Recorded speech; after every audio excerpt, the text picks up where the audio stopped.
amahoro neza, amahoro neza. Mwese muzi ko turamukanye mu izina rya Yesu Kristo. Haleluya. Imana nishimwe cyane. Kandi yaravuze uzonyizera wese azobwira imisozi witabwe mu kiyaga. Kandi yaravuze ati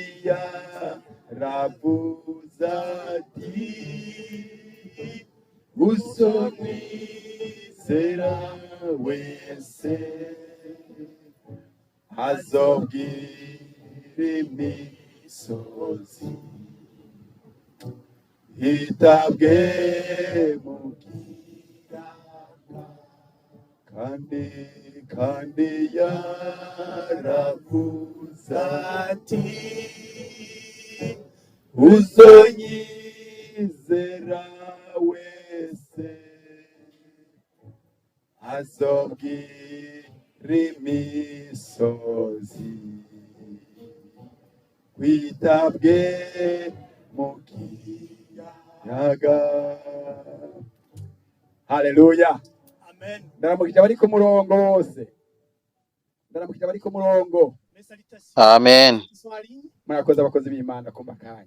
Merci les serviteurs de Dieu m'ont donné cette opportunité. Kandi yaravuze ati, il a dit, uzonyizera wese. Celui qui croira en moi, n'importe qui me croit. Uzonyizera. Quiconque croira en moi, qui croit en Jésus-Christ.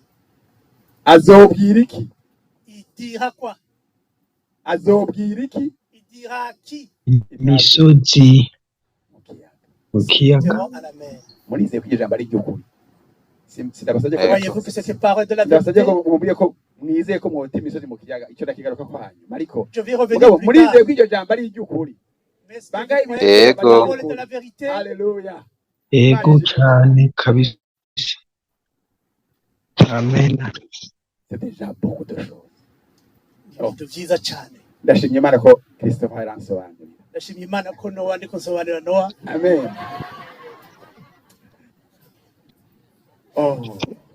Kuko n'ubuntu bw'Imana. C'est une grâce à Dieu. Kandi icyo mvuga acacumva. Je sais bien qu'il comprend ce que je veux dire. Kuko aho twahuriye bwa mbere sinzi kuyibaza ko tuzosagurira ngaha. Parce que pour la première fois on s'est rencontrés, je ne savais pas si vers on rencontrait ici. Mu 1979. En 79. Yaraje mu mwaka w'indwi. Nanjye ndi mu 11.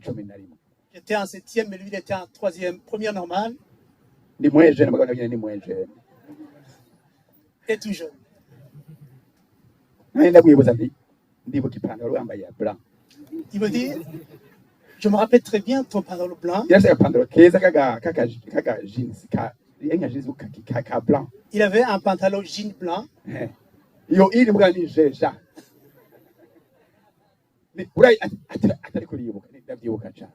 a dit, bah, tu as une très bonne mémoire. Très sympathique, comme il l'est encore aujourd'hui. J'étais toujours sympathique comme vous voyez maintenant. Hanyuma harabo mu byuro barakizwa cyane abo bana biga mu y'umunanda babona barakizwa cyane iyo groupe y'abantu benshi cyane biga. Et à ce moment il y avait un réveil spirituel avec mes collègues. Yigana na Claudette umwe ari Toronto muka Balthazar. J'étais dans la même classe avec madame Claudette, l'épouse à Balthazar qui est venue ici récemment. Agana na Denise umugore asiga pasteur. Il y a une sœur qui s'appelle Denise son époux est rentré au ciel. N'abandi. Et d'autres encore. Et nous avons fini. Je suis parti ailleurs, en dehors du Burundi. Moi, je suis à l'université du Burundi.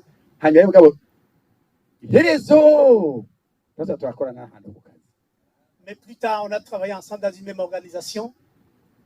Mais on ne savait pas si on allait se rencontrer au Canada. Donc, c'est très, très agréable de rencontrer encore une fois pour servir le Seigneur. C'est une grâce de Dieu. Un jour, nous allons nous tenir devant la présence de Dieu. Nous avons travaillé pour le Seigneur, nous avons servi le Seigneur. Et je suis mwalimu aujourd'hui. Mwalimu aussi. Alléluia. Amen. Yesu ni mwiza. Dieu est bon. Ni umwizi kwa ijambo ryiwe. Il est fidèle à sa parole. Muri uyu mwaka ndafise anniversaire. Cette année, j'ai un anniversaire. Y'imyaka 40. Aux 40 ans. Anniversaire de 40 ans. Inyibutse igihe Imana yamuha ijambo. Et qui me rappelle où Dieu m'a dit un mot. C'est anniversaire y'amavuka oya. C'est pas un anniversaire de naissance. Ariko n'amavuka ni harenga gaho gatoya. Mais c'est juste une naissance de au-delà tout. Il faut juste ajouter 50% un peu plus. Peut-être 50% plus. Ariko Imana yarambwiye ijambo muri 1985. Mais Dieu m'a révélé à moi en 1985. N'umusore muto y'umugabo atanguye kuzarakanura. J'étais un jeune garçon, un ado. Ndibuka n'itariki bwabo ntabwo bari kuno musabwa n'uyu mwaka. Itariki ndayibuka bwabo n'umusore. Je me rappelle très bien de la date. Sinshaka ko muza kumfasha anniversaire. Je n'espère pas que vous allez m'aider à célébrer cet anniversaire. Ndi kumwe n'umukozi w'Imana mu masengesho. J'étais avec un serviteur de Dieu en prière. Hanyuma aravugishwa n'ijwi rirenga cyane. Il a prophétisé avec une voix, une longue voix. Ijwi rinini rikomeye musinze mpe ndagibagiwe. Une voix que je n'oublierai jamais. Ngo uzovuga ubutumwa mu bisagara bikomakomeye. Tu parlais de la bonne nouvelle dans des grandes cités. Ariko n'ijwi rikomeye cyane. Avec une voix forte. Hanyuma twari batatu yari uwo nyine umukozi w'Imana. On était à 3, il inclut le n'uwundi muntu kugira ngo aze yamenyira ngo anyibutse uribuka bya bintu. Et une autre personne qui me disait, il faut se rappeler de Niwe yamambwira iminsi yose uribuka rya jambo. Et cette personne me Umudamu rappelle. nawe ariko arakura. Est-ce que tu te rappelles de cette parole? Uribuka rya jambo. C'est une dame plus ou moins âgée. Uribuka rya jambo. Est-ce que tu te rappelles de cette parole ce jour-là? Icyo gihe nari Kiremba. À ce moment-là, j'étais à Kiremba. Sinzi ko ngani Bururi sinari bwavuga ubutumwa sinzi ko nako ne bwavuga Bururi. Ngira ngo navuze Bururi sinabiye haji Bururi nko kuri lise ngira ngo cyari gisagara ca mbere hari. Je n'avais jamais prêché la nouvelle, quoi que ce soit. Mais quand je suis arrivé à Bujumbura, voilà, j'ai dit c'est l'une des grandes cités. Ça veut dire c'est l'ouverture. À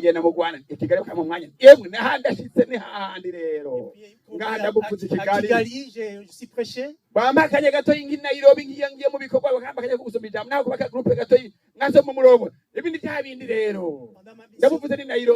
mission au travail, on m'a donné une opportunité à Nairobi pour prêcher. Cependant, ce n'est pas encore. Ce que Dieu a dit, il faut y croire. Je suis la nouvelle à Ottawa, en Belgique. Je suis très surpris.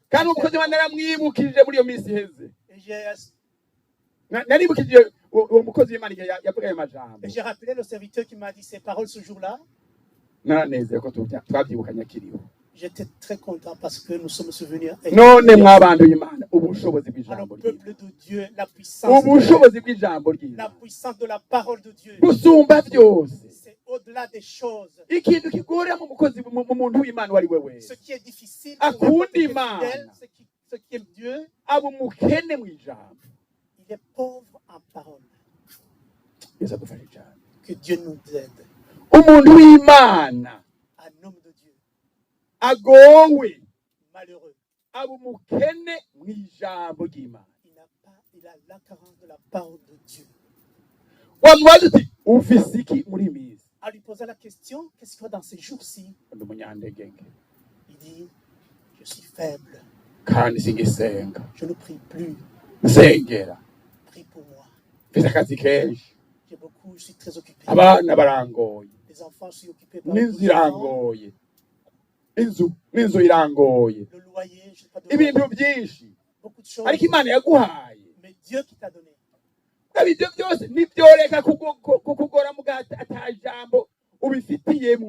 est évident que tout pas de difficulté. ubundi abana S'il n'y a pas de n'umugisha parole. ukomeye cyane. Sinon, les enfants, c'est la bénédiction de Dieu. Amen.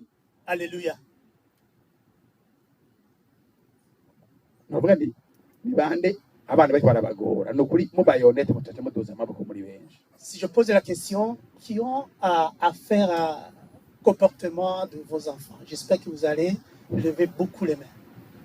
Ariko by'ukuri utuvuga ngo yitabamba Est-ce que tu peux dire, si je n'avais pas d'enfant, ibyo niwo byubahuka. est-ce que tu peux oser? None ibaguhaye woshira mu ishimwe. Si Dieu te donne des enfants, il faut rendre gloire à Dieu. Ushishimwe muri ibyo bintu. C'est un Nuvuga amajambo yukonona umugisha Imana yaguhaye. Pourquoi tu parles de mauvaises paroles pour la bénédiction, contre la bénédiction de Dieu? Ubukene bwa mbere bw'umuntu ni kuburija. La première pauvreté de l'homme, c'est le manque de parole dans son cœur. Dusome ijambo ry'Imana. Lisons la parole de Dieu. Muri Yohana rimwe ku murongo wa mbere. Évangile selon Jean, chapitre 1er. Turavugana ku ijambo. On va parler sur une parole.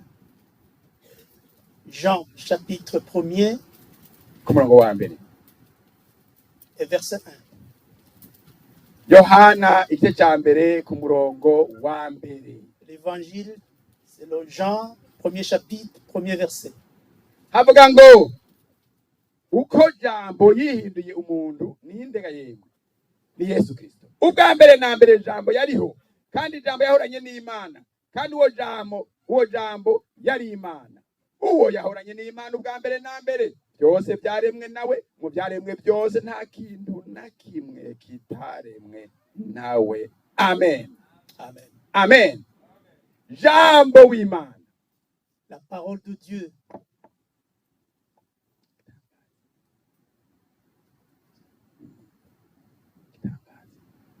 Jambo ni izina. C'est un nom. Hano mu Kirundi babyanditse neza. En Kirundi, c'est bien écrit. En Kirundi, Ni nk'umuntu yitwa Jambo. c'est comme une personne qui Siko s'appelle banditse mu Kirundi. Jambo. Hanyuma rero Mais en français, c'est écrit la parole de Dieu. la parole de Dieu. Ariko mu Kirundi Jambo. La parole. Abantu benshi bitwa iryo zina yemwe siko. C'est pas beaucoup de personnes, c'est pas commun. Ariko bwa mbere Jambo. turafise ibakwe ryo kugira umwe umwe. Mais nous avons une chance d'avoir un évangéliste qui s'appelle Jambo. Uyitwa Jambo. Il s'appelle Jambo. Kandi yenda izagiye giki oya Prénom. kigatazirano. Et son prénom, Hafi ndagibagirwe ngibuka rya Jambo gusa. mais je me rappelle souvent de son prénom, Ariko mais je me rappelle de son nom. wari kwise siko yakwise kubera Jambo rya w'Imana uko ari Jambo uzovuga ngo umushinga ntahe. Ariko Je ne sais pas si les parents qui l'ont appelé Jambo, c'est pas s'il a parlé comme à la coutume Burundi en discours, ou parler de la nouvelle, prêcher la nouvelle de Dieu. Bwa wowe kuri umuntu w'Imana warigumya n'irinye. Mais puisque tu es serviteur de Dieu, Jambo w'Imana. la parole de Dieu, Ubwa mbere na mbere. au commencement, C'est quoi? C'est quand? c'est quand? Nigali, Ni ryari bwa mbere na mbere. c'est quand le commencement? Hano umuntu yatora. Quelqu'un peut deviner? Ubwa mbere na mbere. Au commencement. À la création. Voilà la création. Cyangwa Quelqu'un dit à la création?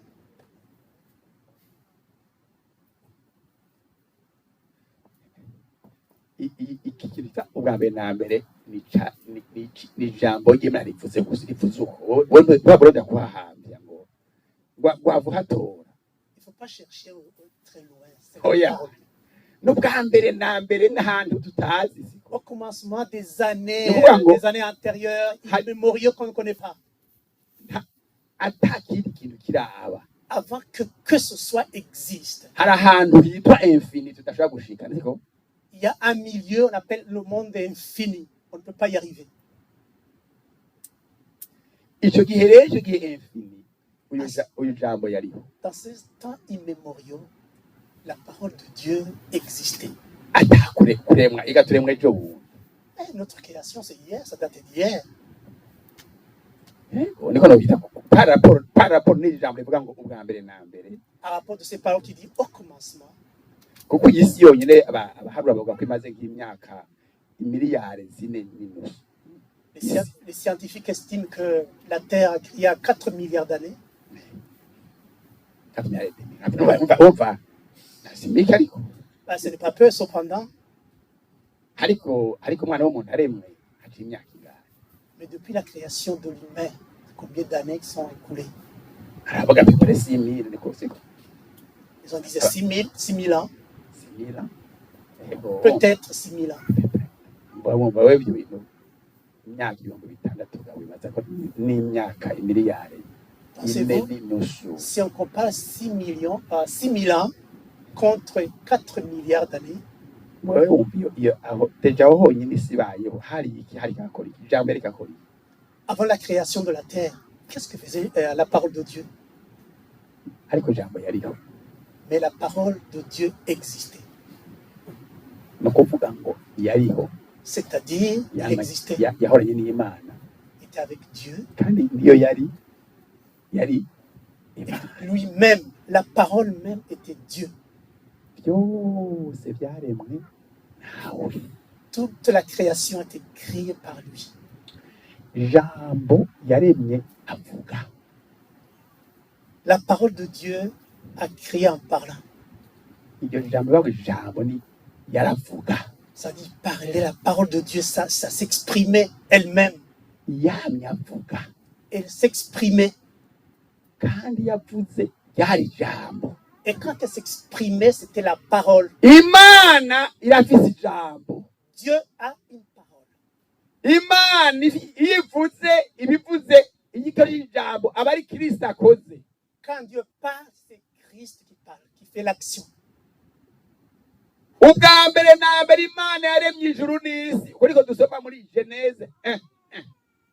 En Genèse, au livre de Moïse, on dit qu'au commencement, il y avait Dieu. Il y avait la parole de Dieu. On peut lire Genèse chapitre 1er. Ubwa mbere na mbere Imana yaremye ijuru n'isi. Au commencement, Dieu a créé la terre et le ciel. Kuri verset isi yariko isi chapitre 1. Genèse chapitre 1er, verset 1er. Isi yari ikiri buziba, yari kubusa gusa, kandi umwiza wari upfutse idamba, kandi mu w'Imana yatambatamba hejuru y'amazi. Ibiro byabaye imyaka tutazi ngengana murabyo bagayemo. Ivy'imyaka myinshi tutovuga imyaka yayo. Hanyuma mundi muzi kuri verset 3 siko. Imana iravuga ahandi rya jambo siko. Et Dieu a dit, ahandi jambo ahandi Imana ivuga ndavuze. Imana ivuga ndavuze ni jambo abakoresheje. Amen. Je dis à moi-même que la Imana lumière, ni jambo ni bimwe siko. Dieu et la parole Naje sont maye la même. ndavuga niwo separa Nowa ni jambo maye ndavuga. Quand je m'exprime, moi Noé, Naho muganga kome ukaza kubaga ngo untandukanye n'ijambo navuze byo kugora cyane. même si tu es un chirurgien, la parole que dit ne peut pas exprimer ma voix. Hanyuma niyo Imana ivuga ngo ndavuze ni Imana associée à Yesu. Et Amen. Dieu a dit, je proclame, ça veut dire Dieu associé à Jésus-Christ. Iravuga iti habeho umuco. Il a dit que la lumière soit créée. Yavuze ijambo ko hariho umwiza mwinshi siko. Parce qu'il y avait beaucoup de ténèbres. Iravuga iti umuco siko. Il a soufflé et la lumière a existé. Iki kintu cyitwa iki jambo Imana ikora ni ikintu gifise ubugingo gifise ubuzima cyitwa Yesu. Cette parole Amen. de Dieu, c'est une parole vivante. Murabyizeye. Imana n'ijambo ryayo ni bimwe. Jésus, Iravuga iti Dieu et sa parole, c'est la même chose. iravuga iti umuco ubeho. La lumière s'est créée. Et ça existe, ça se fait à l'immédiat. Et c'est devenu lumineux. Yavuze ngo izuba umuco wabaye izuba ritararemwa muri kamayungu. Ça veut dire que la lumière a existé avant le soleil. Imana ntiyaremye umuco nturiho kubera izuba. La lumière ne va pas remplacer le soleil. Ahubwo izuba niryo ririho kubera umuco. Mais plutôt, le soleil existe parce qu'il y avait la lumière. Koko aha ku munsi aha dusomye ku murongo wa igihe yavuze ngo umuco imana ibona umuco ko ari mwiza ku murongo wa 4 iraheza itandukanya umuco n'umwiza. Imana yita umuco umurango, umwiza wita ijoro, buragoroba buraca. Uwe wari umunsi wa kangahe? Wa mbere, sibyo? Wari umunsi wa mbere Imana iremye umuco.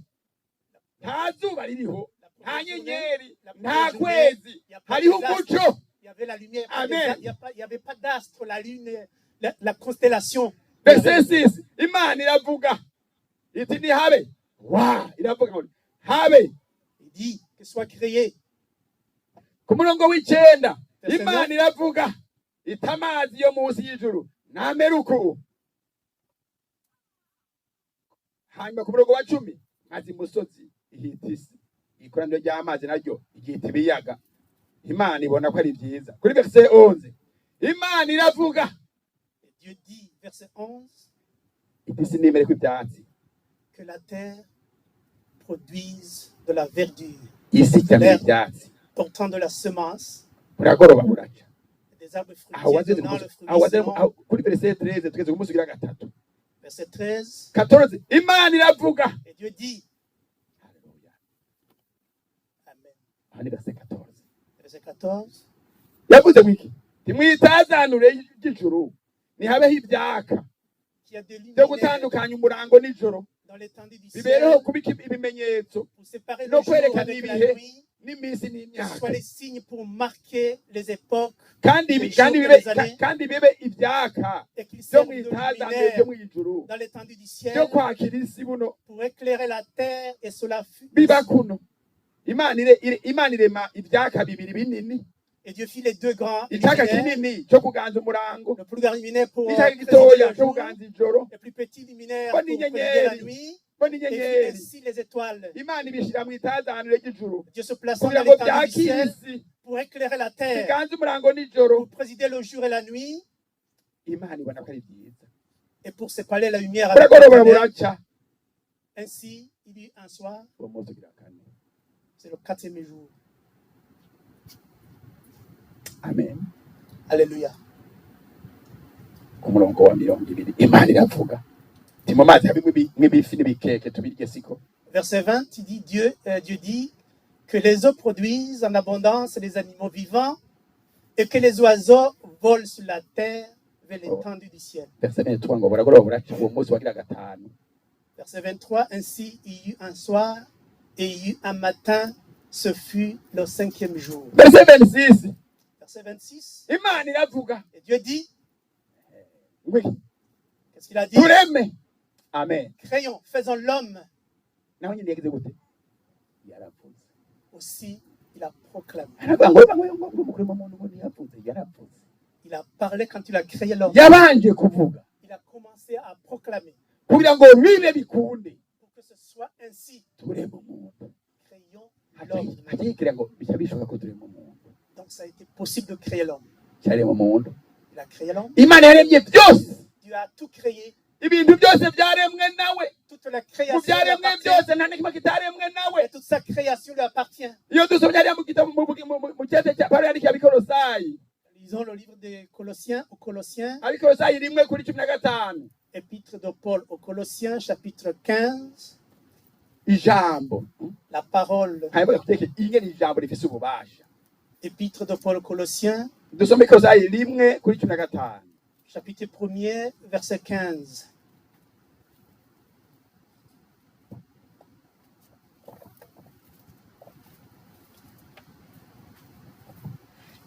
Mwabonye. Kristo ari we bo n'igikorwa ciwe. Niwe shusho y'Imana itaboneka. Il est l'image de Dieu invisible, Niwe mfura mu byaremwe le byose. premier-né de toute la Kuko muri création. we niho byose Car lui byaremewe. ont été créées toutes les choses Ibyo mu ijuru n'ibyo mu isi. qui sont dans les cieux et sur la terre, Iboneka n'ibitaboneka. les visibles, les invisibles, Intebe z'icubahiro. trône, dignité, Urubwami. domination, autorité, Urubukuru. autorité, Urububasha. Byose byaremwe nawe. tout a été Biremerwa kuba créé par ibyiwe. lui et pour lui. We yabayeho byose bitarabaho. Donc il a existé avant toute la création. Kandi muri byose bifataniye. Et c'est cela où ça se concentre. Haleluya. Amen. Yesu nashimwe cyane. Que Dieu soit loué. Imana iravuga. Et Dieu dit. Mbega uyu munsi Imana iravuga. Mais qu'aujourd'hui, Dieu proclame, Dieu dit, bangabize ko Imana ivuga qui croit que Dieu dit à ce jour, en ariko notre temps. utabyizi wewe wovuga gute itakivuga Comment tu peux dire que Dieu none ne wewe parle pas? hari ibintu Imana iduha bituma twizera n'ibintu Il y a certaines choses que Dieu nous donne. nta kuntu jewe novuga uko iyo itakivuga Je ne peux pas parler et quand Dieu ne parle pas, Imana iravuga Dieu dit haleluya Amen. Imana iravuga Dieu dit Amen. n'uyu munsi iravuga Et aujourd'hui, ivuze ngo bibe bica biba et quand il dit soit ainsi, ça soit ainsi. haleluya Amen. Imana n'ubu iravuga Dieu parle aujourd'hui. n'ubu iravuga Et aujourd'hui, il parle. yarabwiye abantu benshi cyane amajambo Il a dit à plusieurs personnes des paroles. abayizeye byababerako Et ceux qui croyaient, ça devenait ainsi. abatayizeye byarapfa Et les incrédules, il n'y a pas de résultat. hari ijambo rivuga ngo abisirayeli ngo babwiwe ubutumwa nka twebwe Il y a dans l'évangile dit que les Israélites ont eu la parole comme nous.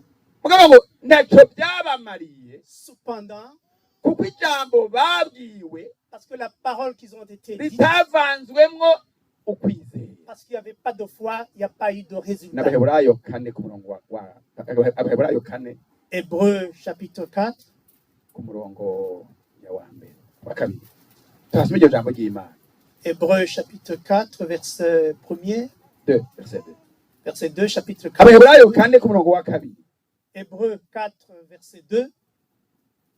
kuko natwe twabwiwe ubutumwa bwiza nkabo Car cette nouvelle nous a été annoncée aussi bien que, ariko ijambo bumvise ntiryabagiriye ikimazi mais la parole qui fut annoncée ne leur servia de rien, kuko ritavanzwe n'ukwizera mu mitima y'abaryumvise parce que ne trouva pas de la foi chez ceux qui l'entendirent. yesu adufashe cyane Que Dieu nous aide. ndagomba kumutahana ijambo haleluya Je souhaite que après le ndabyo culte, ndifuza ko mutahana ijambo j'ai le souhait après le culte qu'on rentre avec une parole kandi iryo jambo mugire umwete murivangemwo ikintu cyitwa bwiza et que ukwizera cette parole joignait à cette parole avec la foi. nababwiye ngo kimwe hari ubukene cyane mu ijambo Je vous ai dit auparavant qu'il y a la pauvreté ou manque de paroles dans nos cœurs. icya kabiri abarifise nabo benshi bagita bakena ikintu cyitwa iki kwizera Et deuxièmement, ceux qui en ont, il y a un manque de foi. yesu adufashe cyane Que Dieu nous aide. turakwiye rero ijambo Il est très important que nous ayons la parole. turakwiye kurivangwamo n'iki Il faut la joindre à la foi. ukwizera Avec la foi. turi kumwe abantu b'Imana Est-ce que nous sommes ensemble, le peuple de Dieu? dukwiye kuba abatunzi muki mu ijambo Nous devons être riches en parole de kandi Dieu. ijambo rikwiye kuvangwa mu iki Et que cette Ukwizera. parole s'accompagne avec la foi. haleluya Amen.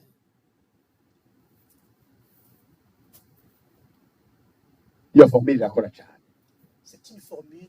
la parole C'est une formule. plus qui la marche. foi C'est une vraie plus la formule. foi La parole plus la foi. c'est l'action c'est le résultat Oh, Inyishu. ijambo ukwizera bifatikanije bizana inyishu igisubizo ibiboneka haleluya cette formule produit Hatazi la biboneka. réponse. Ça produit la réponse. ijambo La parole rifatanye n'ukwizera associée à la foi, rivamo ibigaragara il y a amen des choses tangibles. haleluya Amen. ijambo ryo rirantunga C'est grâce à la parole que je vis. yesu yishura shetani Et Jésus l'a dit au diable, ngo umuntu atungwa n'umutsima gusa l'homme ne vit pas seulement du pain, ariko atungwa n'iki mais il vit de Ijambo rivuye la hejuru. parole de Dieu, mu kanwa k'Imana. la parole qui vient de la bouche de Dieu. haleluya Amen. imana ibwira aburahamu Dieu dit à Abraham, nzoguha umwana je te donnerai un fils. uzoba sekuruza w'amahanga Tu seras le père, le grand-père du monde. abona arashaje abona arashaje Il voyait qu'il était vieux. hano ku chapitre genese 15 Ah, Genèse chapitre 15, aravuga ati erega nta kana wabaye il dit, je n'ai pas d'enfant. igipfa kuzompezagira nta kana ngira Il dit que tu vas me bénir, pourtant je n'ai n'ibyo pas bisa d'enfant. byanjye bizotwara umuhungu witwa Ça veut dire, Eleyazari. mon héritage sera donné à umuntu Eliezer, ntuze mu rugo un serviteur chez moi. bazotwara ibintu byanje. Mais c'est lui qui va hériter mes biens. ashobora ngo erega nta kana wampaye wabyibagiwe. Tu ne m'as pas donné un enfant, tu as oublié Dieu. wari wanyemereye mugabo ntacyo warabyibagiwe. Tu m'avais promis, mais tu as oublié. mbega imana iribagiwe isezerano. Dieu n'oublie jamais bangarize ko yatwibagiwe la amasezerano. promesse. mbega imana yakubariye biracyakora nawe hakiri imyaka myinshi. Même après plusieurs années, la promesse de Dieu s'exécute. bimwe bavuga mana bizoshika. Haleluya. Ce que tu m'as dit, Seigneur, ça va se réaliser. vuga ngo Dites, bizoshika. ça va se réaliser. ati sohoka hanze urabe. aramusohokana hanze Va à l'extérieur. Oh, kandi yazakuze yaza n'umutama. c'était un vieux. ati harura ziriya nyenyeri. Et puis il a dit, compte les étoiles. amashyi yageze kuri byose ko yari n'ubwo cyangwa se biriya ni bwene detail ko yaraharuye gatoya gacagaro aheba nuko yavuze ati Peut-être il avait il a payé une tentative de compter.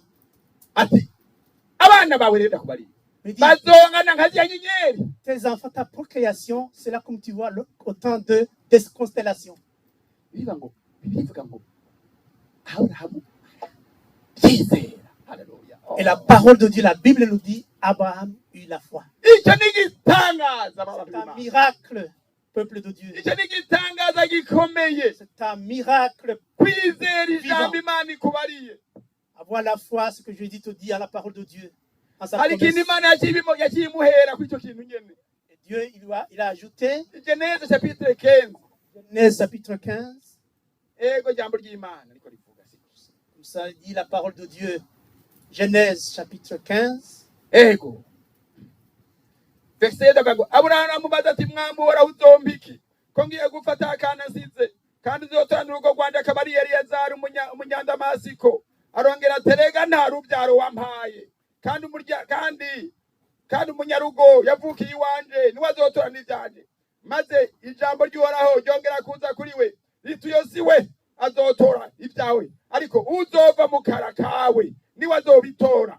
amusohokana hanze aramubwira ati rangamiza urabe mu ijuru uharura inyenyeri namba woshobora kuziharura. ati urubyaro rwawe niko ruzongana. bivuga ngo sisi wiki yizera uhoraho. Abraham fit une confiance en l'Éternel. uhoraho gute kuri yataba nyene imana. S'il n'avait pas cru en Dieu, iyi calcul siko yari fait. je ne suis pas sûr que cette formule allait se réaliser. none yizeye icyo imana ivuze S'il avait cru à la promesse de Dieu, aca yitwa umuntu agororotse est-ce qu'il dit un juste? kubera yizeye icyo imana imubariye aca yagororoka none. Parce qu'il a cru en la parole de Dieu, est-ce que c'est pour autant il devient juste? yabaze ikibazo none Ikoze Aburahamu question. n'intege nke ziwe n'ugukekeranya kwiwe n'ibyahirire konona byose Compte tenu de sa faiblesse, kubera yizeye icyo imana ivuze. parce qu'il a cru à la parole de Dieu, indépendamment de sa faiblesse, urabaye umuhizi mu kwizera. ça c'est un. et tu deviens un héros de la foi. kandi n'abazokuvuka ko bose ubabereye sekuruza Et toutes les créations qui viennent là sous toi, tu es le père de la foi. kubera wizeye ijambo ndakubariye Puisque tu as cru à ma parole, ndanezerewe je suis très content. ndakugize sekuruza w'abizera bose. Je deviens haleluya. maintenant le père de l'humanité et toutes qui ont la foi. abazokwizera bose Ceux qui auront bazaba la ariko foi, byakomotse kuri wewe Aburahamu. tous ceux qui auront la foi, ça veut dire c'est émane de toi, Abraham. abazotembagaza imisozi ku bw'ikwizera ni babikuye muri sekuruza Aburahamu. Tous ceux qui vont chuter les montagnes, ça veut dire ça vient de ta foi, Abraham.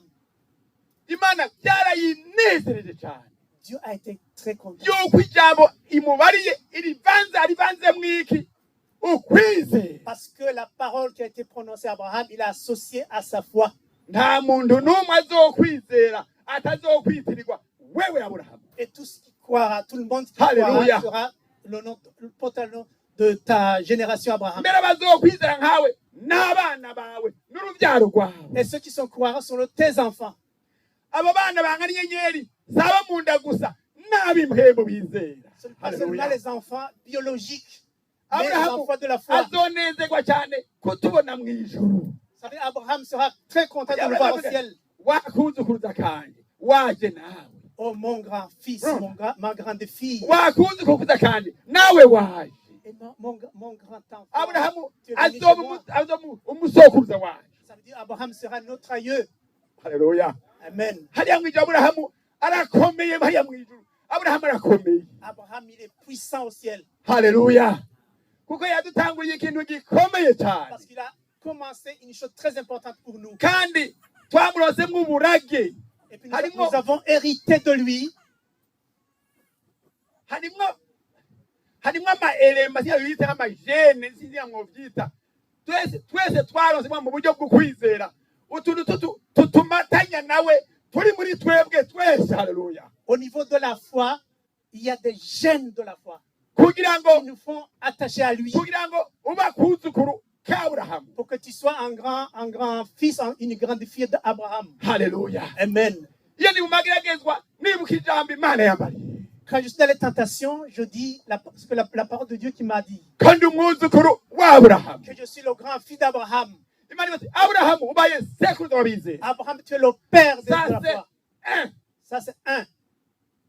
abana bawe bose Et tous tes enfants, abazokwizera ceux bose qui croiront, abazoja mu ijuru ceux qui bose iront au ciel, uzobasekuruza wawe. tu es le père grand aïeux. Icya kabiri Deuxièmement, akizi kibaye iki vous connaissez ndaguharuka kuba iki Vous connaissez, deuxièmement, chose gororotsi. injuste. Haleluya. N'ubu ukugororoka kuzova kwizera. Et la justice et la droiture Haleluya. viennent de la foi. Icyo gihe mw'abantu b'Imana ibyagezo bya Mose ntibyari bwaze. À ce moment-là, la loi de Moïse n'existait pas. En ce moment-là, Aburahamu yizeye ibyagezo bitaraza. Abraham a eu avant que la loi n'existait pas.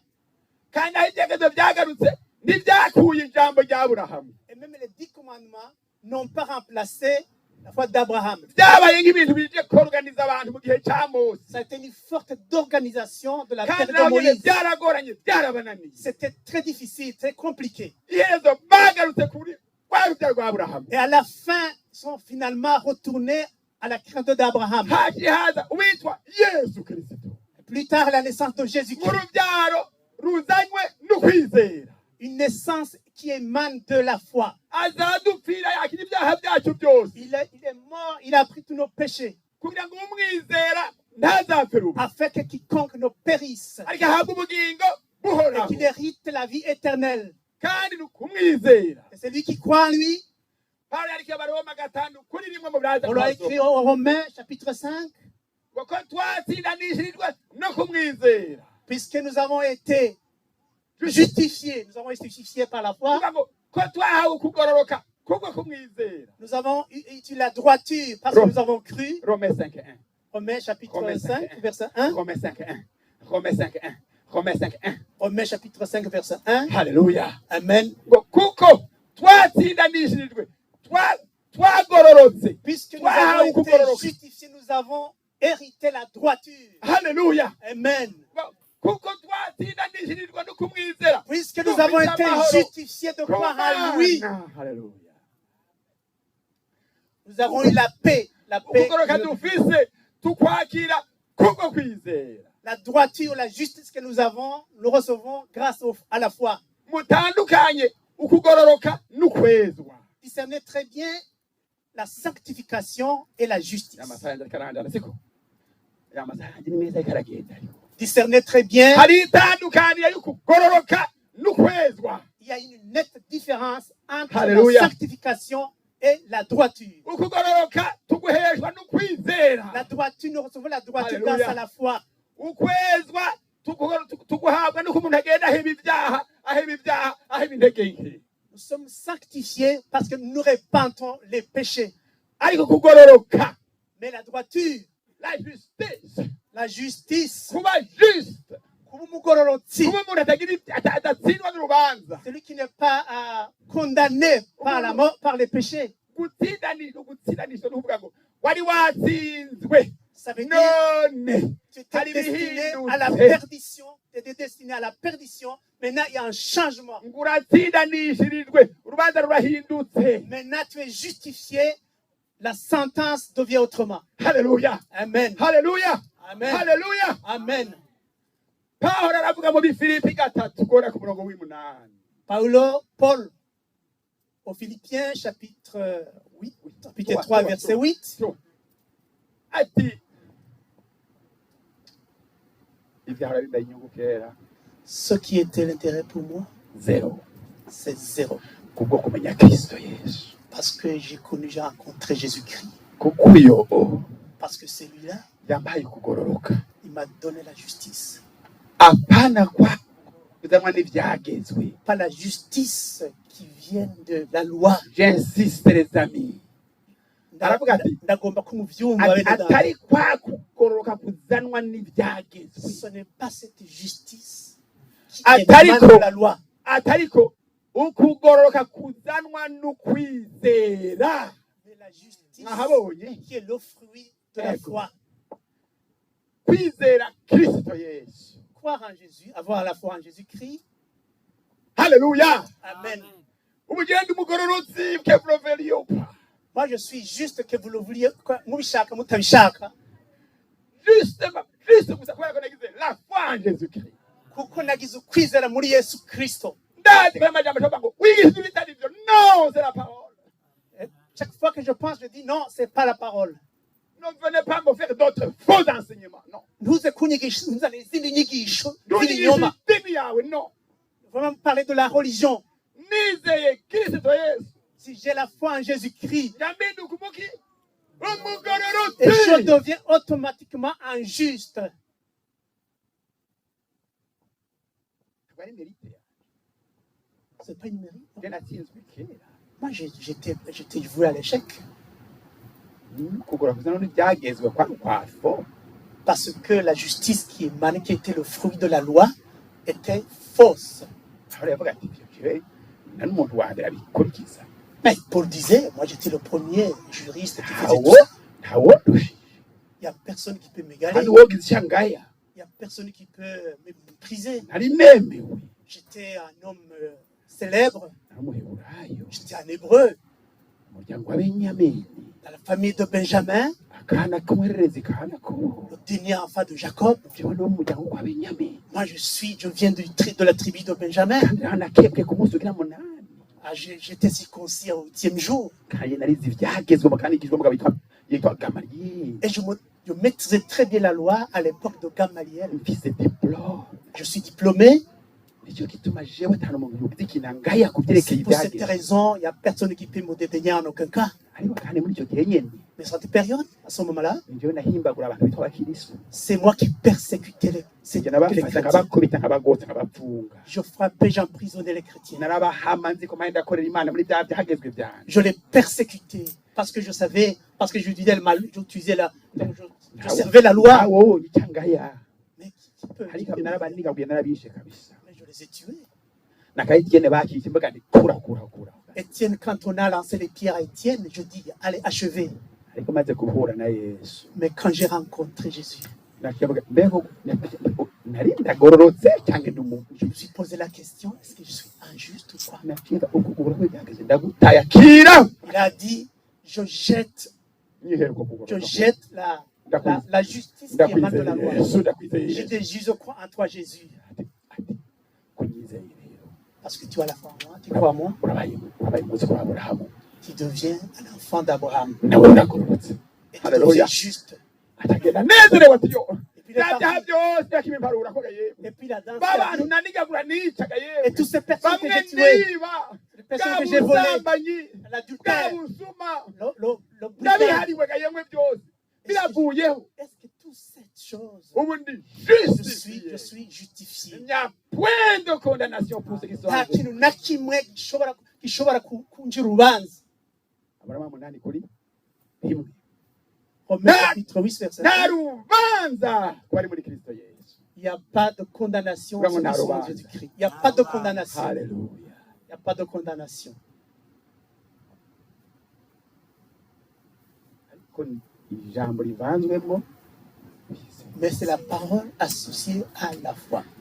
ibyo bintu sibijamo cyane mugabo bifatanye n'urukundo ruhambaye cyane Imana yadukunze. Je ne veux pas entrer en détail, mais c'est lié à l'amour de Dieu qu'il a aimé le monde. Kandi mu gihe utabihishuriwe ngo ubone urukundo Imana yagukunze. Et si tu n'as pas cette révélation pour comprendre combien Dieu t'a aimé, muri uko kugoroka kwa gusa dans cette justice qui a été donnée par la grâce, utahure ngena Yesu yarishe amagogo yawe. et comprendre combien Jésus a payé nos utahure malheurs, ngena Yesu yikoreye ibyaha byawe byose akabyita ibyiwe. et comprendre comment Jésus a porté nos péchés, il a mis sur son utahure corps, ngena byamubabaje. et comprendre il a souffert, utahure ngena yarishe igiciro gigumye kitabaho. comprendre qu'il a payé la lourde tribut, Ngutako n'Imana ubwayo yamubonye ahindutse icyaha. et parce que lui-même Dieu l'a transformé comme un péché. atigeze kumenya icyaha. S'il n'avait pas connu le péché, Celui qui n'a point connu de péché. péché, Atigeze kumenya icyaha. c'est lui qui n'a jamais fait de péché. Ngo Imana yamuhinduye icyaha ku bwacu Dieu l'a transformé en péché pour nous, kugira ngo pour duhinduke ukugororoka. que nous puissions transformer en justice de Dieu. C'est 2 Corinthiens 5:21. Abikorino ba kabiri gatanu ica gatanu kuri 21. ku murongo wa 21. 2 Corinthiens 5:21. Aya majambo y'Imana yatware siko nayiwacu nayiwanyu. Recevez ces paroles. Umwe atigeze kumenya icyaha. Celui qui n'a Imana jamais fait de yamuhinduye péché. icyaha ku bwacu Et Dieu l'a kugira transformé ngo en muri péché. we duhinduke ukugororoka kw'Imana. Grâce à lui, nous sommes transformés Duhinduke la iki justice. duhinduke iki ukugororoka kw'Imana. Transformés la justice. yarishe ibintu bigoye cyane. Il a beaucoup payé. Imana imaze kubona ahindutse icyaha. Et quand Dieu a vu qu'il est transformé en péché, Imana yabonye ngo nakubitwe et Dieu a dit najanjagugwe. qu'il soit frappé, détruit. Biravuga ngo Imana ngo yarashimye ngo yarayihimbaye kwajanjagugwa. Dieu a approuvé que Jésus soit Il a plu à Dieu que Jésus soit brisé. Imana vyarayihimbaye kugira ngo umwami Yesu akubitwe, Haleluya. ajanjagugwe. Ajanjagugwe. Ndibona ibintu byabaye simple. C'est pas une Iyo simple opération. tuvuga nivuga n'ikintu va gutora komsa naho umenga dutware mu ibarabara. Ce n'est pas quelque chose qu'on ramasse. Cyararishwe. Ça a été payé. Cyarishwe igiciro kinini. Ça a été un Kubera lourd, urukundo ukundwa. une lourde Yesu tribut. yararishe. Jésus, Yarakubititse. il a été frappé. N'Imana irabyemeza. Et Dieu Ngo il lui a plu. birambibaye. Il lui a plu Kwajanjagugwa. qu'il soit frappé, détruit. Yesaya 53 verset 10. Nimwaharondera. Ezayi 53 verset 10. Ésaïe chapitre Ngo 53, byaramuhimbaye verset 10. Imana ngo byarayihimbaye. Dieu lui a plu Kwajanjagugwa qu'il soit brisé pour nos péchés. pour nos péchés. Angabizeye amajambo hariya y'ukuri. Qui croit que cette parole de la vérité. Kunabwira naho yanditse siko. None wowe urizeye uno munsi. Est-ce que tu crois aujourd'hui? Ufite ijambo iriye. Quelle parole tu as aujourd'hui? Utwaye ijambo iriye. Quelle parole tu vas quand tu retournes chez toi? Urazi ko ufite vraiment droit yo kugororoka wewe. Est-ce que tu crois, tu sais que tu as les droits d'être juste?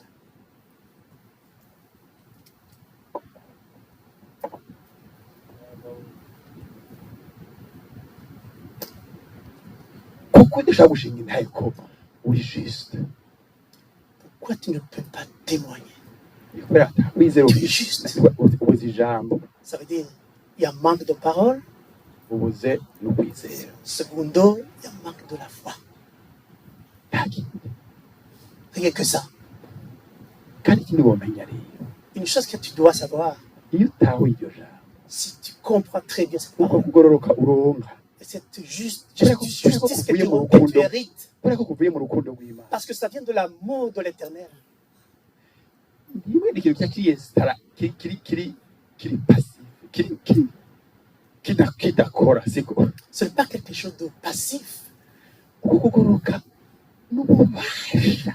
parce que la justice, c'est la puissance. Iyo ikwicaye mu mutima, Et quand il est dans ton cœur, ibintu byose biranyeganyega. toutes choses s'ébranlent. Murabyumvise? Toutes choses sont ébranlées. Est-ce que vous entendez cela? Iyo ngabire yo kugororoka iyo yakiye pa par la foi ikica mu mutima wawe son don de justice recevait dans nos ibindi cœurs. byose birikumakuma siko Toute autre chose se met de côté. bikikumakuma bikabura ahantu bica siko Et ils se mettent de côté. ikintu umuntu yakiye ça le dérange Mais c'est dérangeant. bikikigwayo Et puis bikituna ils se rétrécissent. sigomezi zawe Ce n'est pas par nos forces. w'imana yagutabaye urizera ijambo siko Dieu t'a fait grâce. mais toi, quand la la foi. justice s'installe dans ton cœur Mais quand avec tout ce grand amour de Dieu urukundo runini en rw'Imana comprenant la valeur que Jésus a payée utahura agaciro kabyo uti installe-toi en moi ukavuga uti icara mu mutima ubwo nyine wanjye ikintu cyitwa icy'intege nke et puis devient un faible kigituna et ça se kagira rétrécit ubwoba et ça devient peureux. wasoma ijambo ry'imana ukaryizera Et quand tu lis la parole de Dieu qui est la foi, en plus uko usoma irindi jambo ry'imana kagira ubwoba en plus ça continue de se bimwe bigaturika rétrécir bigasohoka bikiruka et puis il fuit ibindi bikiruka il fuit ibindi bikiruka il fuit. ati turatewe Donc nous sommes attaqués, turatewe nous sommes attaqués, turatewe nous sommes attaqués. Haleluya. Haleluya. Amen. Kwiriki. Pourquoi? Iyo justice ukugoroka dufise Cette justice que nous avons héritée, kiremeye kuruta isi. c'est lourd plus que la terre. Haleluya. Amen. Haleluya. Amen. Uko kwizera dufise Cette kuraremeye. foi que nous avons a une grande valeur.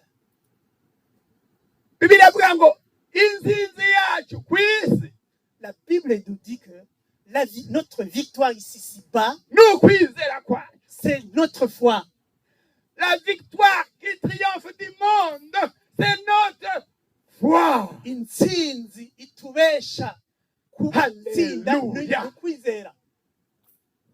Yohana wa mbere gatanu Jean ku 1er, murongo jo kuba wa gatatu cyangwa wa kane. Jean 1er, peut-être Oh, chapitre 5, hallelujah. verset 4, probablement. Haleluya. Amen. Haleluya. Amen. Ndifuza abantu b'Imana ko mumererwa neza. Je souhaite que peuple de Ndifuza Dieu, abantu b'Imana ko muririmba. je souhaite que vous chantiez, Ndifuza abantu b'Imana ko musinzira. je souhaite que vous Ndifuza ko dormiez, muryama neza. je souhaite que vous dormiez Ndifuza ko paisiblement, muryama n'insinzi. je souhaite que vous dormiez en Ndifuza victoire. ko abakozi b'Imana bahiriwe. J'espère que les Bafite serviteurs de indahezima. Dieu ont un bon témoignage. Haleluya. La parole plus. Jambo yongeho kwizera. Amajambo yagiye amajambo masaha. Je n'ai plus de parole parce que le temps est contre nous. Utahanye. Qu'est-ce qui te reste dans ton cœur? Muhira we utahanya utagutahanye uyu munsi. Au retour à vos résidences, Ijambo Qu'est-ce que tu rivanzwemo amènes? no kwizera. qu'est-ce que tu amènes? La parole associée à la foi. Ndabaza icyo mpezereza ko bon. Hari abantu bahaswe guhomba. Il y a certaines personnes qui ont failli périr. Zakariya umutama Zacharie n'umugore we Elizabeth et sa femme Élisabeth, bari bashaje cyane. ils étaient à un âge avancé. Elizabeth ntiyabyara ingumba Élisabeth était, ariko Infertile. umugabo wa Zakariya umukozi w'Imana muhereza. mais Zacharie, il était à, undi munsi Imana iramwishura et un jour Dieu lui a dit, nawe aza yarabihebye il avait oublié. aza yariyakiye. Ça veut dire qu'ils étaient résignés. Araho umuntu yiyakira Il y a des fois où on se résigne. ariko uko kwiza mpaye ndavuga iryo jambo no kwiza mpaye ndavuga Mais cette foi dont je parle actuellement, ni ukwizera kudatinya imyaka myinshi, c'est la foi qui ne compte pas ni sur les ukwizera âges. kudatinya ibiboneka, C'est la foi qui ni n'est pas sur les ukwizera choses visibles, kudatinya n'urupfu qui n'a pas peur de la mort. n'icyapfuye kirazuka. Même ce qui est mort peut Iyo ressusciter. mpamvu c'est que Dieu m'a promis doit avoir lieu. Uko biba kose Imana yarambwiye biteza kuba. Iyo mpamvu ntimubarije icyo Imana yavuze kizoba. Ivyo ntimuhimbaze, ce que Dieu dit va se réaliser. Ati Zakariya Zacharie, ibyo byose by'Imana byarumviswe. tout ce que tu as demandé à Dieu a été exaucé. Elizabeth umugore wawe yahite presi. Ta femme Elisabeth, habwira ngo n'ubundi mugore aza kurondera ahandi hirya siko.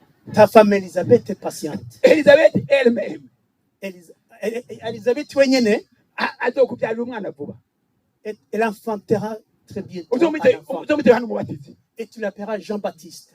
Nawe Zakariya mutamanya ari indani hera hera. Et le vieux Zacharie, quand il faisait l'action de sacrifice, il regarde, il dit, waouh, mon Dieu, qu'est-ce que tu dis? Laisse-moi donner mes sacrifices. Est-ce que cela c'est possible? Et l'ange parle à Dieu. Et puis, l'ange a dit à Dieu, ferme sa bouche, qu'il soit à muet. Alors, sinon, il peut gâcher la promesse que tu lui as dit. Donc, il va dire des choses vaines. Il ne veut pas que la promesse s'exécute.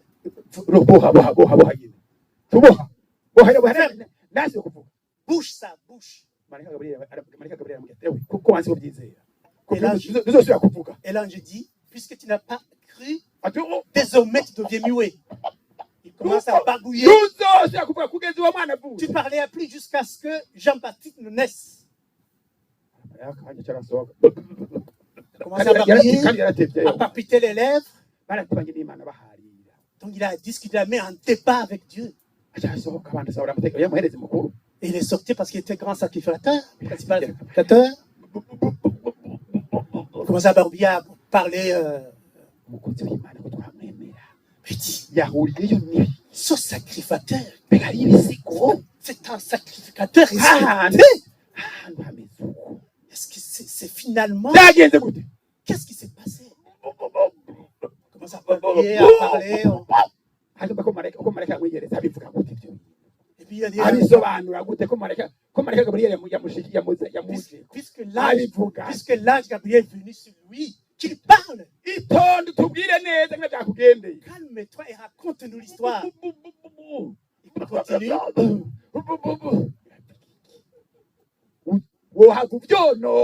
Tu risques de gâcher. Tu deviens désormais muet, puisque tu risques de parler de vaines paroles. Mais Jean-Baptiste, mais il a failli.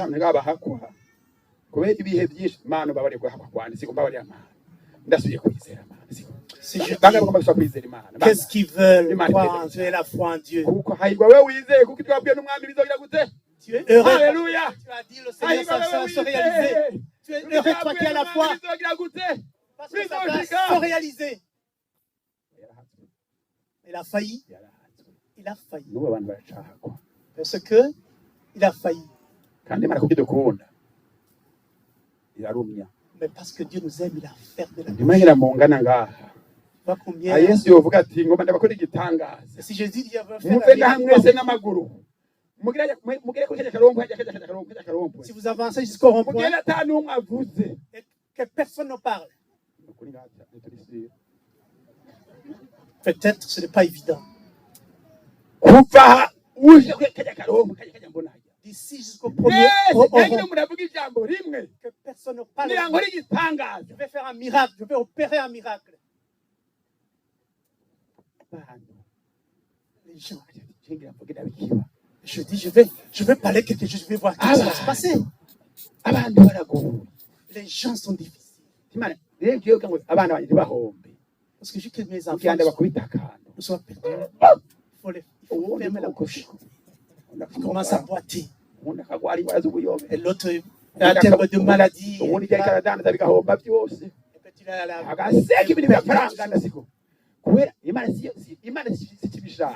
C'est pas la volonté de Dieu. Dieu veut que tu ne puisses pas perdre quelque chose de valeureux.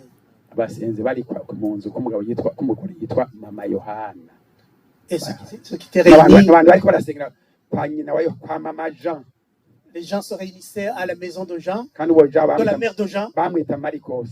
On l'appelait Marcos. n'abantu bari mu nzu bari basengera petero yapfunzwe Ils étaient priés, ils plaidaient aravuga ati petero pour la mana libération de Pierre. umusohore mana Il dit Dieu, nawe bari bamufunze bagira bamwice igihe cya que herode Pierre soit libéré. barasenga baravugisha Ils ont prié, ils ont haleluya prophétisé. baravugisha cyane hano bose Ils ont bakavugisha prophétisé. imana irabumvira Et Dieu petero a acaraza exaucé la prière. petero acaraza Et Pierre, il est sorti. abo de la ariko prison. barasengera carashika Il a été libéré. Il arrive à l'endroit au milieu où il priait. Il a toqué à la porte. rodesi aramwumva Qui? rodesi umukobwa yitwa rodesi Une fille qui s'appelle Odesse l'a entendu. ati yo umunezero ngo bamwishe ngo mutera umunezero mwinshi Donc, il a été surpris parce qu'il était extrêmement content. kugeza ko byanga ko yugurura quelle joie À telle manière qu'il wose n'a pas pu ouvrir la porte ubwenge parce qu'il n'en revenait pas. wonezerwa kugeza ko inyishu ikujana Donc, il était tellement content parce qu'il n'avait pas de parole. agenda abwira ati petero ariko aradodora n'ukuri Et puis, il a crié à Jean qui prie. Attention, Pierre, il toque la porte. undi muntu ariko arasenga usanga ari mu mpemu C'est le cyangwa n'urugisho runiniyo Et puis, il dit, quelqu'un qui était plein en esprit, urasara tu rêves, mana tu es data fou. wongere udufashe mana Et continue à prier. utwibuke mana Souvenez-nous, Dieu. Souvenez-nous. arasubira avuga ati n'ukuri atari we C'est Pierre. ubundi yacaba nk'umuntu w'impwemu adatukana siko Et puis, donc, il était plein de cet esprit, mais il sortait de paroles injurieuses. nimwumva icyo baravuga Écoutez ce que la parole dit. ni marayika wiwe C'est là, c'est son ange. uwo rero ahishuriwe siko Et puis, ça c'est une profession selon lui. ko no kuvangirwa C'est une... raba ijambo ry'imana urishyira mu kwizera pointre wewe ijambo ry'imana Recevez la parole de Dieu associée à la foi, c'est tout. ngo buburiye baratangara Et quand il a ouvert, tout le monde a été surpris. guma ku ijambo ry'imana Gardez la parole, komeza mu kwizera associée à la foi. ibibahaye biraboneka inyuma n'ibitaboneka afutwa Les visibles. haleluya yesu ashimwe cyane Que Dieu soit loué. vuga kanyuma Je vais dire une dernière chose.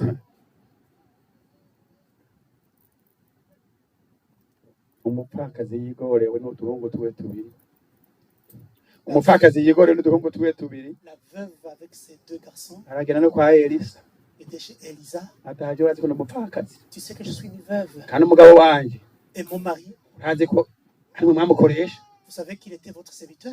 hey Ah oui, c'est comme ça. asume Donc assumez. Hein. Vous êtes responsable de ce qui m'arrive. ngatwe ngaha badukoresha ngaha Donc il y a d'autres. ngaho twe ntitugahwere vuba ntitugapfe bunyine Qu'on ne meurt pas, qu'on ne meurt pas. ati yigije kuvugishwa n'imana Il était un prophète de Dieu.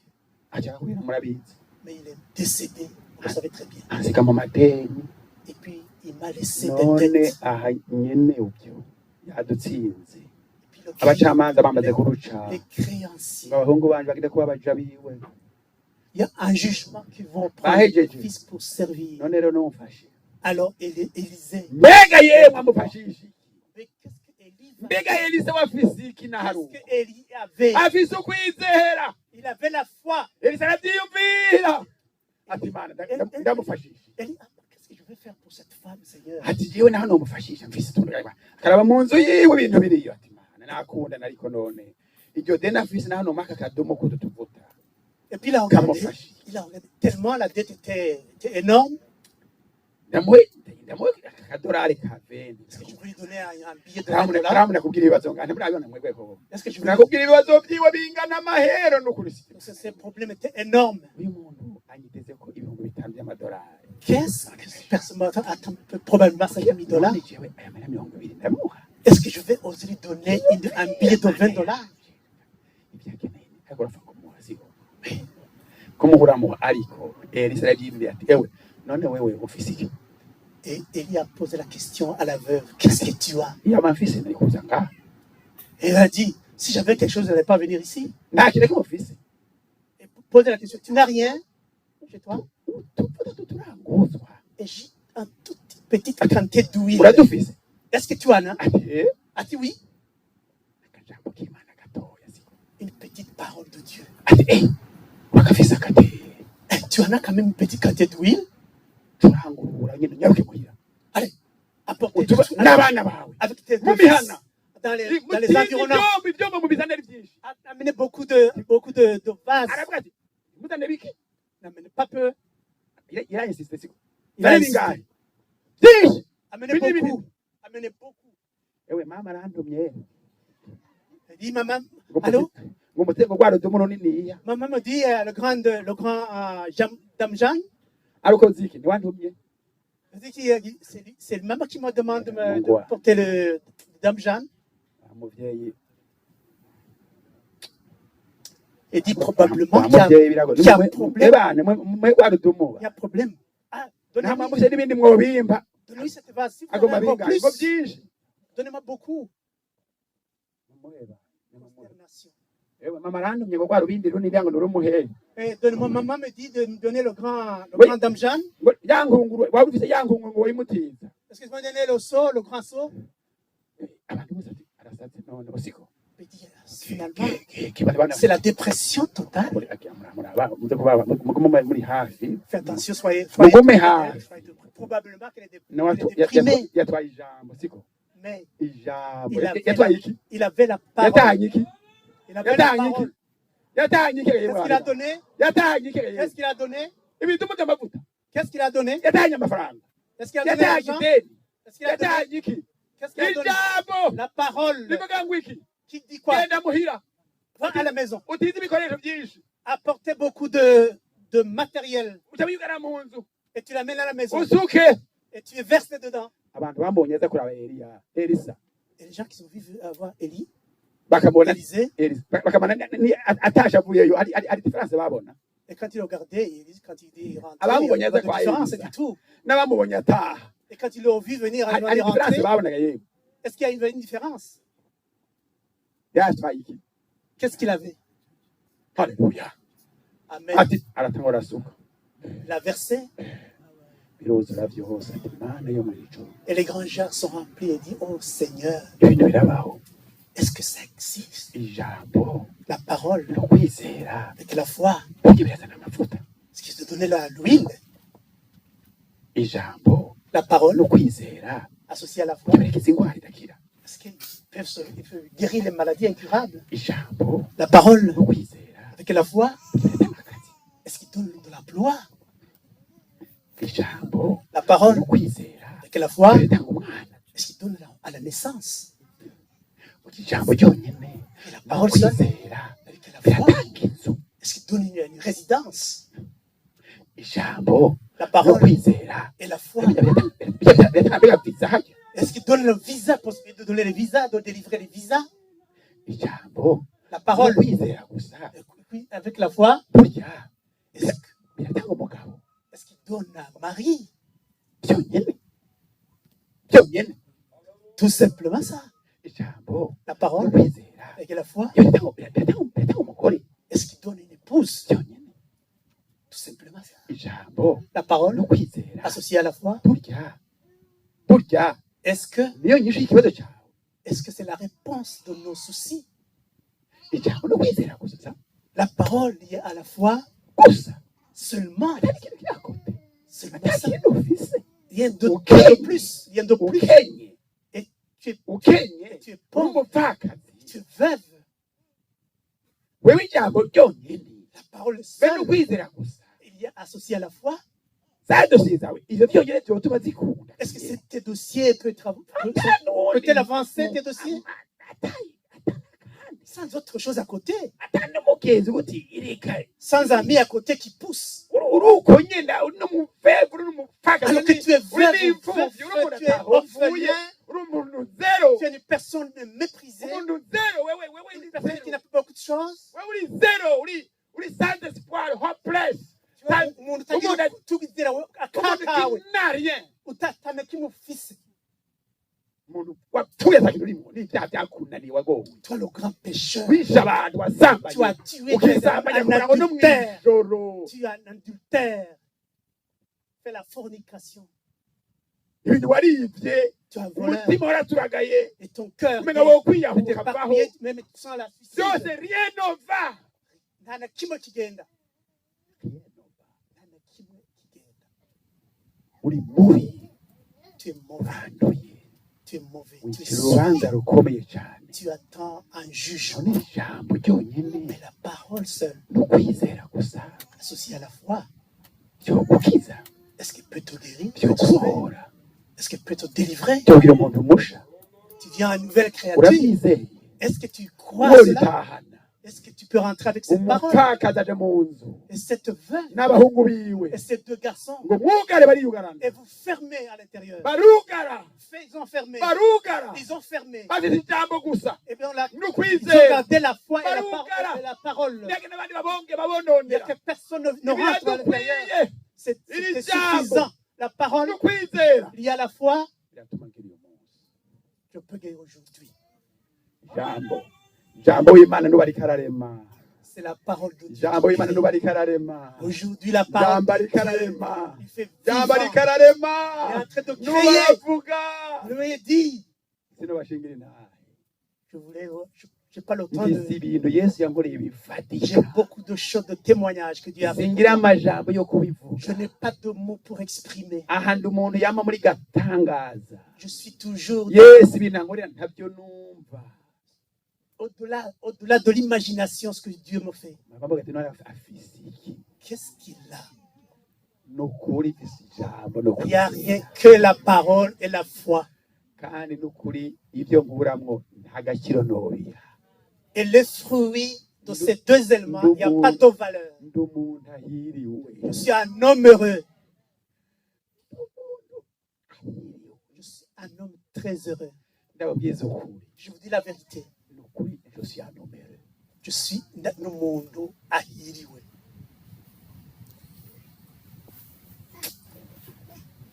sinzi ngo ngo mube nkanje ariko mube mieux que moi je ne dis pas que vous soyez avec moi que je suis un modèle Non, mais soyez mieux je non, souhaite que vous soyez c'est mieux déjà que bon. moi soyez mieux que moi ariko Pawulo avuga ngo munyigane siko cependant Paul a dit mugabo imitez-moi ni ukuri ndabasabye uno kino gitondo cyangwa uyu munsi je vous implore ce matin chers frères et sœurs woye guhomba ne sois pas opportunité ne perds pas cette opportunité dutunzwe n'ijambo no kwizera nous vivons grâce à la parole ibindi by'abansi bakwivye bakugiriye nabi bikwanduza ugara ignorer les Ugara. noms des mauvais amis fermez tout ça n'umupfakazi nabasomeye n'abami ba kabiri kane guhera ku murongo wa mbere vous allez trouver cette parole de la veuve c'est 2 Rois 4 2 Rois chapitre 4 verset guhera kuri verset 1 à partir du premier 2 Rois verset 4 2 Rois chapitre 4 verset 1 yiyugaranira mu ijambo no kwizera il s'est enfermé avec la parole et la foi ufise ibyaha byinshi il y a beaucoup de péchés ufise ibyakunaniye guharigwako tu as des péchés que tu penses qu'ils Jésus sont pas veut te pardonnables pardonner Dieu Imana igomba kuguharira cyo gituma ivuga ngo abamwakiriye bose ceux qui ont yabahaye ubasha bwo kwitwa iki lui a donné la Ibyo muragize?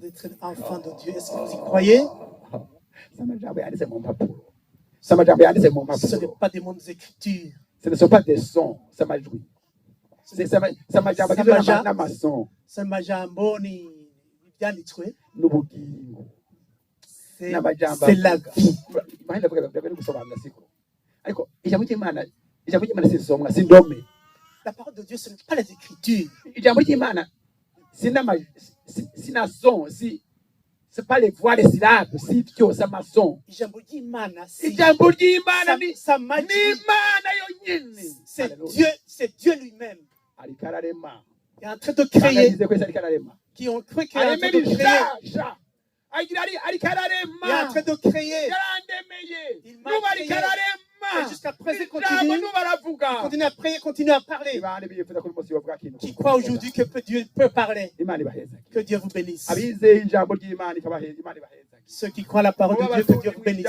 mubatunzi w'ijambo Soyez riches en parole de Dieu. muze mugiugaraniremo Alors fermez avec la parole de Dieu dans vos cœurs. abagomba ko tubasengera ku kintu kanaka bumvise muze dusenga Imana Avant de prier, ariko icyonzi ni uko ijambo ry'Imana mutwaye rizabagirira ikimazi mais tout ce que je suis confiant que la Amen. parole que vous venez d'écouter vous sera très utile dans amasaha votre yagiye vie. murakoze cyane.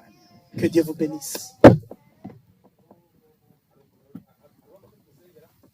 Il y a quelqu'un qui veut qu'on prie pour lui?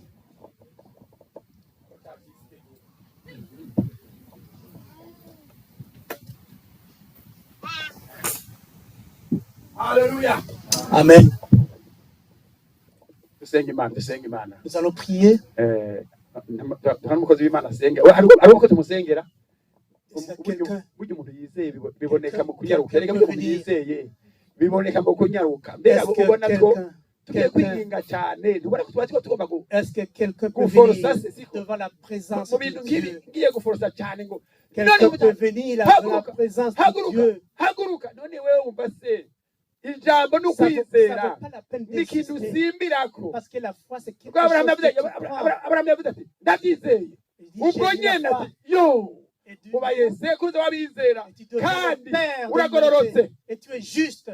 nicyo gituma abandi b'Imana ntugahombe Nos pères, ntimuhombe mw'abantu b'Imana nos ubushobozi pères, bw'ijambo peuple ry'Imana de Dieu. Imana iriko irarema kwizera muri Dieu mwebwe est en train de abantu créer babuze en vous kwizera la foi. mubandanye muze abantu bumva ari abapobure mu kwizera muze Ceux qui veulent muze encore Imana plus de ibongere foi, ukwizera approcher la muze Imana présence. ibongere ukwizera Venez, Dieu muze vous a Imana augmenté ibongere votre ukwizera foi. muze Imana ibongere Venez ukwizera avoir la kuko foi. kutizera ni icyaha Parce que celui qui n'a pas l'incrédulité fait ni péché, icyaha c'est un péché. l'incrédulité ni icyaha L'incrédulité, c'est un péché. ukutizera ni icyaha Ceux qui ne croient pas, ukutizera ni icyaha celui qui n'a pas la foi, c'est un nuze péché.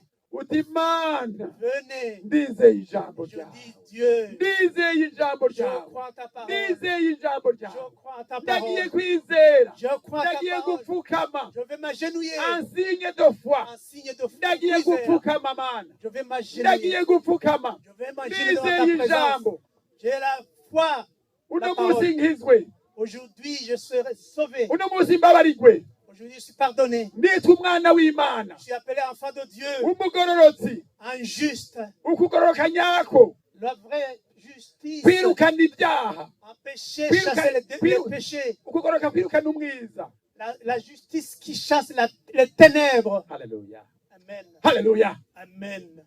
ukwiye kwakira ukugororoka kwirukana icyaha C'est très important de voir la ukwiye kwakira justice qui ukugororoka chasse le gusohora péché. umwiza La justice qui fait n'ukugororoka kuva ku chasser les kwizera ténèbres, kutava ku bikorwa byawe qui n'est pas seulement lié à tes œuvres. wema tahuza abantu ijambo ry'Imana Que le Saint-Esprit fasse comprendre la parole de Dieu. Alléluia. Amen.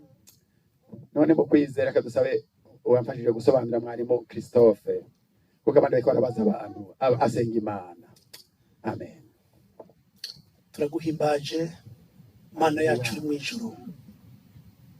Turagushimiye kuri presence yawe. Turagushimiye ku buntu tubwire muri kino gitondo c'amahoro. Turagushimiye kutwibukije ijambo ryawe ari we nyene jambo. Turagushimiye yuko muri umwanya nyene ukirema. Turagushimiye kutubwiye ku rukundo rwawe rutagira akagero udahinduka. Tugushimiye ko iminsi yose umuntu ajya agapfukama agaca bugufi. Uzomuraba ngo inyonga zawe zizomwitegereza. Ngo mw'ijuru baririmbe banezerwe. Ndagushimiye kuri abantu baciye bugufi bagapfukama. Ndasenze Mana yo mw'ijuru. Inyonga z'Imana zongere zibaze ko ubarabane rwa rukundo rwawe. Babanezereze mu mitima yabo ukwizera. Ubaho ubutunzi bukwizera n'ijambo ryinshi. Ijambo risitagutse. Ijambo rifise ububasha yo kwiruka ryo kunesha ibyaha no gutsinda byose umuntu afise. Ingorane zose umuntu apfukamiye ngaha. Imitwaro yose umuntu apfukamiye ngaha. Mu izina rya Yesu Kristo. Kakumwe mu Kristo ariko araduga. Aduga kuri wa musozi. Washika munsi y'umusaraba. Ngo umutwaro yari afise ngo uratembagara. Umanuka ikuzimu. Ntiwasubiye no kuboneka ukundi. Bivuga ngo yari aruhutse. Ruhura aba bantu bapfukanye imbere yawe. Baruhura umutima yabo. Mu mitima yabo baruhuke. Mu mibiri yabo baruhuke. Maze babagorotse gushika ku iherezo. Urakoze kuvyumvise. Mu izina ry'umwami wacu Yesu. amen haleluya Yesu ni igitangaza Jésus est Amen. miraculeux. Yesu ariko ararema Jésus est tout abafite imitwaro fait. muhaguruke Yesu areme Yesu agomba kurema Yesu ariko ararema Ceux qui ont les sujets Yesu de ariko prière, ararema yesu ariko ararema Jésus attendait de abafite prier. imitwaro muhaguruke Ceux qui ont des sujets yesu de ariko prière. ararema wizere Jésus est en train de ijambo prier. ry'imana urigumye La parole, gardez la uri kuva parole mu de Dieu. kwizera Gardez avec la foi. nturabere contradiction Ne regardez pas les contradictions. nturabe ibigukikuje Ne regardez pas les choses environnantes. nturabe ibintu bisa n'ibitagishoboka Ne regardez pas ce que tu penses que c'est impossible devant Dieu. ijambo C'est possible. ry'imana riguma rishoboka La parole de Dieu fait kandi tout. kandi ko wizeye nawe biragushobokera Et puisque tu as la foi, byose tout est bishobokera possible. uwizeye Tout est possible pour celui qui a la foi. mbere bibiri iravuga ngo umugororotsi wanazobeshwaho La n'ukwizera Bible dit que le juste vivra la umugororotsi parole de wanazobeshwaho Dieu. n'ukwizera Le juste vivra la parole de Dieu, la foi. umugororotsi arabeshwaho n'ukwizera gusa Le juste vivra grâce à la bikamutunga parole de Dieu. bikamwambika bikamuvyibusha Il peut bikamutungisha t'habiller, il peut te transformer. ukugororoka umugororotsi Le juste, abeshwaho n'ukwizera le juste peut vivre la parole de Dieu. haleluya Amen. ninde afise ikibazo mu mutima wiwe Qui a un fardeau yumva dans ati le cœur? cya kibazo mana Qui a ce fardeau? ntwaye ijambo Je lui dis, j'ai la parole. nagiye ugaraniyemwo J'ai la parole, je me ferme no dans mu la parole. kwizera Avec la foi, nditeze ibitangaza j'attends un nditeze miracle. ibitangaza J'attends un miracle. haleluya Amen. haleluya Amen. mwarimu deze yo dusaba yose abafise imitwaro n'abifuza mpwemu yera muhaguruke abafise mpwemu yera imana imanukane mpwemu yera mu mitima yanyu yesu abaha umugisha uhoraho mana nkuru turagushimiye cyane turagukengurukiye ko tuzi cyane mana rino shengero urarizi kandi warigendeye wazindutse mana yo mu ijuru ugendera muri ryo ntuhabwe icubahiro turagushimiye kubw'aya majambo akomeye cyane turagushimiye kuri ku ngoma turagushimiye ko witeguye gutabara ugatabara umugeni wawe ugatabara ishengero ryawe mu buryo bwose mana uramaze guharira imitima mana yo mu ijuru yaje ipfukama imbere yawe kugira ngo iharigwe ibyaha none rero kubw'iryo jambo kandi twumvise bifatanye no kwizera nico bahagaze ko abantu mana barahagaze bakubwira bya bindi byose kumwe uyu mugore yiyugarana n'abana biyiwe bahagaze muri iri jambo gusa no kwizera babwiwe n'Imana biciye umukozi w'Imana Elisa ngo baragenda bariyugarana mana bariko barakubwira ivyabo aba bantu mu izina rya Yesu abagwaye nibatabaguye umwanya aya masaha mana yo mwijuru turasavye ubwiza bw'Imana bwurukira aba bantu nibakire aba bantu nibaronka inkuru nziza zivuye mwijuru aba bantu nibatabagwe ubugingo bwabo nibutabagwe mu izina rya Yesu turasabye ibitangaza n'ibimenyetso bikurikirira ijambo mana ejo nejo bundi tuzatubona abantu baza kutubwira ngo turasabye umwanya wo gushima Imana ngo wa munsi Imana yaratugende gendera aba bantu mana abagwaye nubakize abagwaje nubakiriza babo abafise ibibazo mu miryango mana turasabye byose ubikureho kuko uri Imana ikomeye uri Imana ikora bikagaragara ewe wa mana we uri Imana utari Imana y'imigani ariko uri Imana ikora bikaboneka mu izina rya Yesu Kristo aba bantu bariko barakuririra mu mitima yabo bakubwira ivy'urugendo rwabo ivy'ubuzima bwabo mwami data wa twese uri mw'ijuru wowe waragiye ku musaraba Yesu urakubitwa urabambwa kandi mu minyore yawe niyidukiza mu izina rya Yesu Kristo iryo jambo riracariho iryo jambo riracafise ubushobozi bw'Imana ntibugaragare muri aba bantu mu mibiri y'aba bantu abantu biterere hejuru bashima Imana banezererwe muri mpemu yera ubanezereze Mana bamenye ko batavuye mu mihire yabo Mana yo mwijuru gusa ariko bahuye n'Imana Imana ishobora byose uhoraho data twese urakoze cyane turagushimiye mbega twokuvuga gute